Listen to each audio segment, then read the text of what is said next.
ପଶୁ ହେଲା ଦି ପ୍ରକାରର ଗୋଟେ ହଉଛି ଗୃହପାଳିତ ପଶୁ ଆଉ ଗୋଟେ ହଉଛି ଜଙ୍ଗଲରେ ରୁହନ୍ତି ହିଂସ୍ର ପଶୁ ହେଲା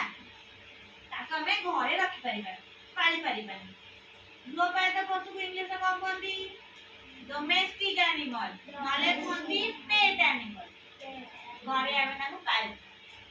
ଆଉ ଯୋଉମାନେ ଜଙ୍ଗଲରେ ରୁହନ୍ତି ତାଙ୍କୁ କଣ କୁହନ୍ତି ୱାଇଲ୍ଡ ଆନିମଲ କଣ କୁହନ୍ତି ୱାଇଲ୍ଡ ଆନିମଲ ହଉ କହିଲ ଦେଖିଆ किछटा पेट एनिमल कहलो डोमेस्टिक एनिमल जानछ घरे घरे जुड़ा रुहंती को पशु रुहंती घरे गाई आ कोन कुकुड़ा छेली आ कोन मेंढा आ कोन घोड़ा आ कोन हां घुसुरी आ कोन छेली तो कहले आ कोन पूरा सरलानी आ कोन ठेकुआ आ कोन देखो आ कोन पळेला आड़ी ओटे ठेकुआ आड़ी कोन ଭଲ आ कोन मुसा भोळा मुसा की रखन हैला भोळा मुसा जंगल रे रुहे जे कोणा मुसा ये तो भोळा मुसा आ कोन अध एपटे रखन नी अलगा राजस्थान साइड रे सब गध रखन आ कोन ओट रखन दियछ हैला जेमिति राजस्थान काइना सेपटे बाली बेसी एपटे बाली नै ओट बाली जगह रे रहे हैला नाले ता पादटा एमिति हेता से बाली नै चलिबो एति चली जदि भी चलिबो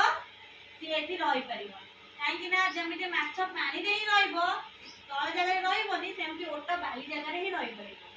से जगह रे रहि परिबो हमको नै कि बाली जगह रे छाड़ देबो सेति कोरा मोद रहि परिबो कष्ट हो से हैला बुझिपाइलो देखि कहला एटा कोन तापरे कहया वाइल्ड एनिमल एटा बिल्ली कुकुर डॉग घोड़ा कोन इसे हॉर्स इसे कोन एटा इसे एलिफेंट एटा इसे लायन एटा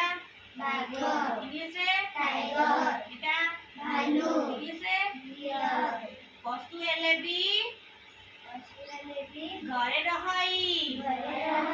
मଣିଷ पाखरे सुखे चढ़ई देखी वाइल्ड एनिमल कोन कहलो वाइल्ड एनिमल हां कोन कोन कहलो पचार दिन तो डोमेस्टिक पचार देली पेट पचार वाइल्ड कोन कोन हाथी आउ बाघ कोन बाघ आ कोन सिंह आ कोन भालू आउ हरिण आ कोन घोड़ा जंगल रुहन घोड़ा आमे घरे भी पाली पारी आ कोन माकड़ घरे भी रुहंती जे किने पोसा बिले ही बाहर जंगल रुहेनी घरे रुहे आ किछि नै भालू हां भालू हैला हां बुझिपाइलो केते दिन तो अछि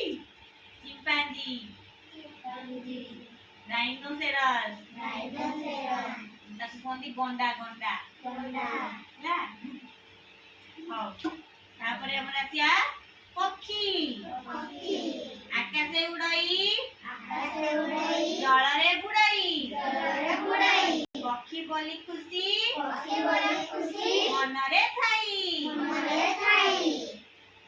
मनरे थाई जरे सुकुनी कहला देखी को पक्षी आकाश रे उड़ई एटा कोन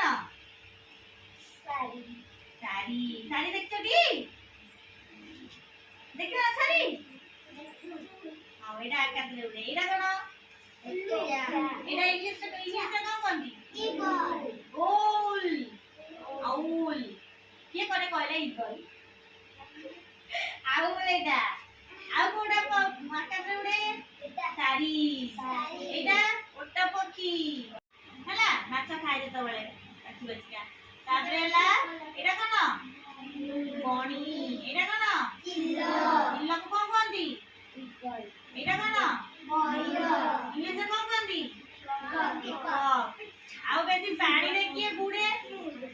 ହେଲା ପାଣିରେ କୋଉ ପକ୍ଷୀ ବୁଡେ ବଗ ଆଉ କଣ ହଂସ ହେଲା ଆଉ ଆକାଶ